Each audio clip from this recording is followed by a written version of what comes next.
Hello students, welcome again. बच्चों, आज का जो हमारा टॉपिक है वो एम्ब्रियोलॉजी के ऊपर है।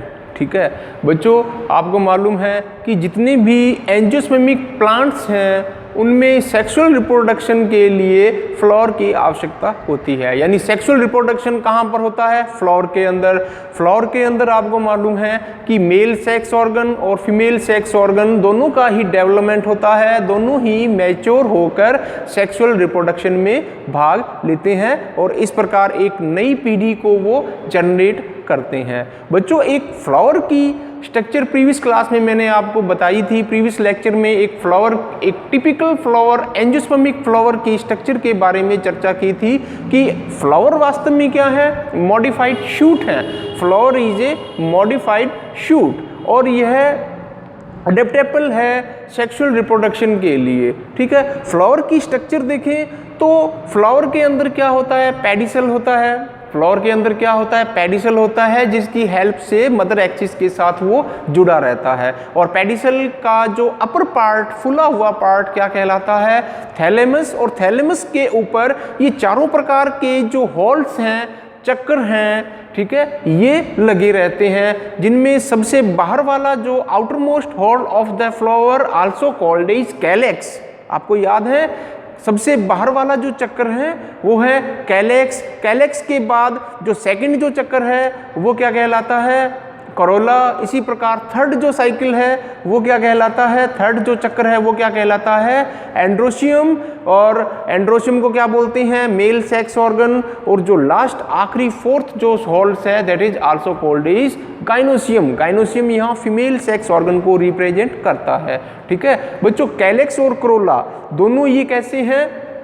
इनको एक्सेसरी ऑर्गन भी बोलते हैं। ये सिर्फ सेक्सुअल रिप्रोडक्शन में हेल्प करते हैं। ठीक है, इनडायरेक्टली हेल्प करते हैं, डायरेक्ट इन्वॉल्व नहीं होते।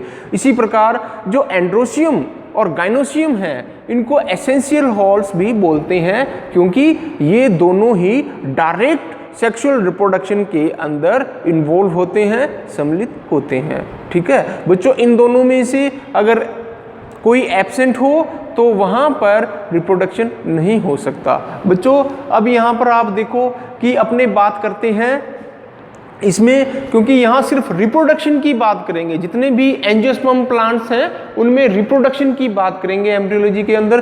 तो रिप्रोडक्शन के लिए मेल सेक्स ऑर्गन की आवश्यकता होती है, फीमेल सेक्स ऑर्गन की आवश्यकता होती है एक टिपिकल फ्लावर के अंदर। ठीक है, अगर एक टिपिकल फ्लावर के अंदर male sex organ, female sex organ दोनों एक साथ डेवलप हो रहे हैं, दोनों सेक्स ऑर्गन एक ही फ्लावर के अंदर हैं, तो इस प्रकार का फ्लावर क्या कहलाता है? बाइसेक्सुअल, यानी द्विलिंगी।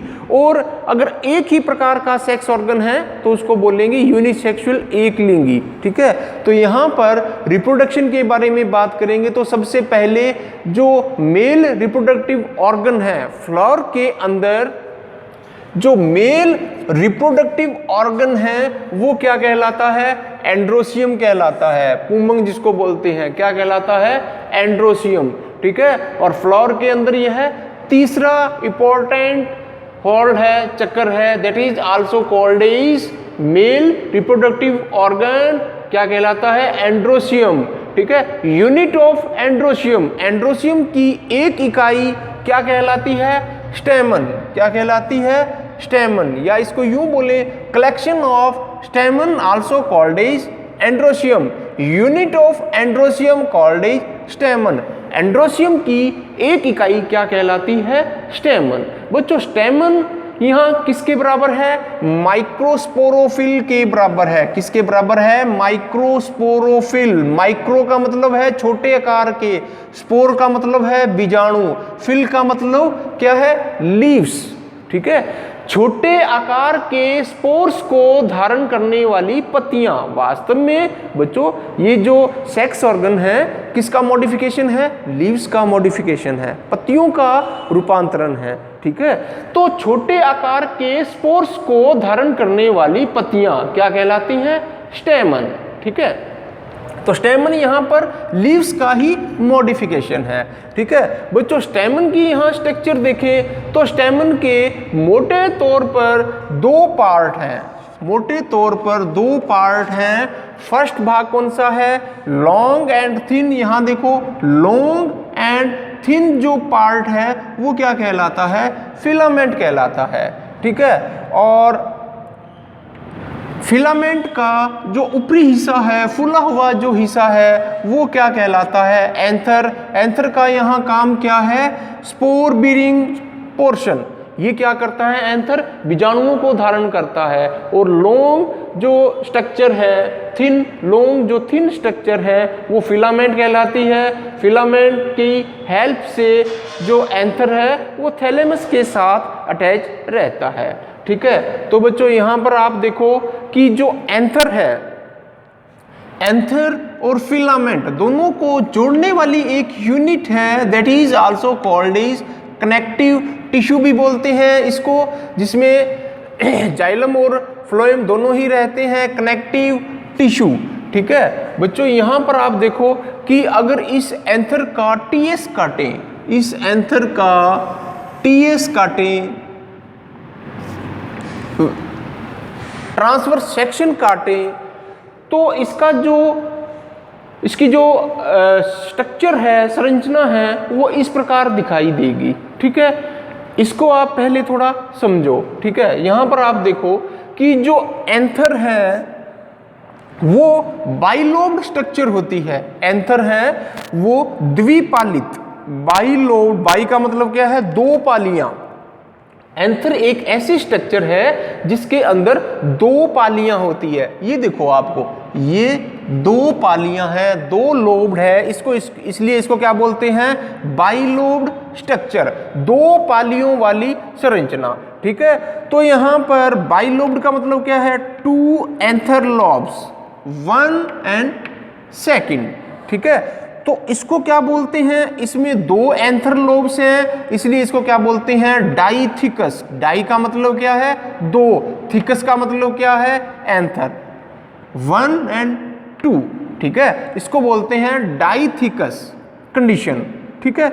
बच्चों अब ये जो डाइथिकस है, या जो दोनों एंथर लोब हैं, दोनों यानी प्रत्येक लोब में दो चैम्बर होते हैं।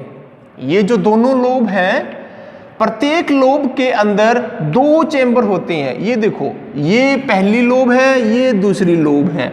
दोनों लोब जो हैं, प्रत्येक लोब के अंदर ये दो चैम्बर हैं, ये दो चैम्बर हैं, ठीक है। फर्स्ट लोब के अंदर दो चैम्बर है, इसी प्रकार जो दूसरी लोब है उसके अंदर भी दो चैम्बर है, ठीक है।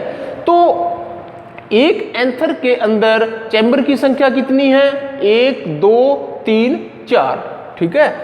तो एंथर कैसा हो गया, डाइथिकस, और चैम्बर की संख्या कितनी है, 4, इसलिए इसको क्या बोलेंगे, टेट्रास्पोरेंजिएट।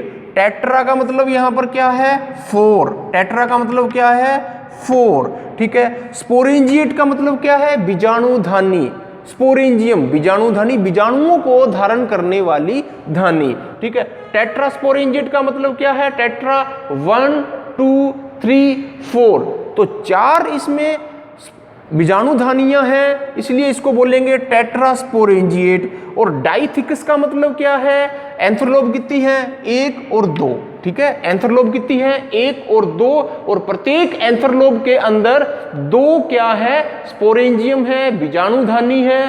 तो दोनों जो एंथर हैं, दोनों के अंदर टोटल जो स्पोरेंजियम है, बीजाणुधानी है, उसकी संख्या कितनी है, 1 2 3 4। तो इसको अपने बोलेंगे डाइथिकस टेट्रास्पोरेंजिएट। क्या बोलेंगे, डाइथिकस टेट्रास्पोरेंजिएट, दो पालियों युक्त, 4 बीजाणुधानी युक्त।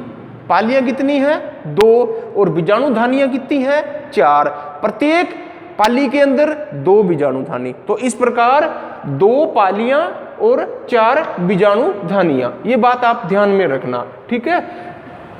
अब बच्चों अपने बात करते हैं कि जो डाइथिकस टेट्रास्पोरेंजिएट जो कंडीशन है वो कैप्सेला के अंदर मिलती है। ये एक एंजियोस्पर्म प्लांट है, कैप्सेला, इसकी जो फैमिली है वो है ब्रेसिकेसी, ठीक है। अब बात करते हैं अपने, ये था डाइथिकस टेट्रास्पोरेंजिएट। बच्चों यहाँ पर अगर मालवेसी फैमिली की बात करें, जिसमें कपास गुड़हल है, मालवेसी फैमिली की बात करें, तो उसके अंदर जो कंडीशन है वो डाइथिकस की जगह क्या मिलती है, मोनोथिकस। टेट्रास्पोरेंजिएट की तरह क्या मिलती है, बाइस्पोरेंजिएट। तो मोनोथिकस का मतलब क्या है कि उसमें सिर्फ एक ही एंथर लोब मिलती है। मालवेसी फैमिली के जितने भी सदस्य हैं उनके अंदर जो एंथर लोब है वो सिर्फ एक ही होती है, संख्या में एक होती है, इसलिए इसको क्या बोलते हैं, मोनोथिकस। मोनो का मतलब सिंगल, थिकस का मतलब लोब, तो एक ही लोब होती है इसलिए मोनोथिकस। बच्चों मोनोथिकस को जब अपने टीएस सेक्शन काटेंगे तो सिर्फ उसमें दो ही बीजाणुधानियां दिखाई देगी, ये नीचे वाली दो ही बीजाणुधानियां दिखाई देगी, इसलिए इसको बोलेंगे बाइस्पोरेंजिएट। तो मालवेसी के अंदर मोनोथिकस बाइस्पोरेंजिएट कंडीशन मिलती है, ठीक है। और मालवेसी फैमिली के अलावा मोरिंगा और वुल्फिया के अंदर भी मोनोथिकस बाइस्पोरेंजिएट कंडीशन मिलती है। बच्चों इसी प्रकार एक आर्सुथोबियम प्लांट है, आर्सुथोबियम के अंदर सिर्फ एक ही माइक्रोस्पोरेंजियम मिलती है, एंथर के अंदर सिर्फ एक ही माइक्रोस्पोरेंजियम मिलती है, that is also called as monosporangiate. इसको क्या बोलेंगे, मोनोस्पोरेंजिएट।